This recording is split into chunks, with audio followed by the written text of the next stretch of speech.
যদি হেডলাইন থেকে কোনো রেখা বেরিয়ে একটা বুধের দিকে যায় আর একটা যদি চন্দ্রের দিকে যায়, তাহলে সেই ব্যক্তি প্রতিভাবান, কাব্য প্রতিভা এবং বিজ্ঞান মনস্কতা, যুক্তিবাদিতা দুটোই সমানভাবে চলে এবং তারা জীবনের শেষ ভাগে চরম উন্নতি করতে পারে আর্থিক এবং সম্মানের দিক দিয়ে।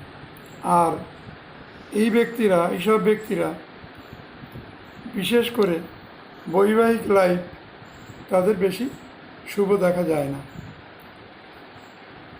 বন্ধুরা, জ্যোতিষতত্ত্ব তোমাদের ভালো লাগে তাহলে তোমরা সাবস্ক্রাইব করো, লাইক করো, কমেন্ট করো, যাতে আমি আরও বেশি বেশি করে তোমাদের নতুন নতুন জিনিস দিতে পারি, দেখাতে পারি, তোমাদের উপকারে লাগতে পারি।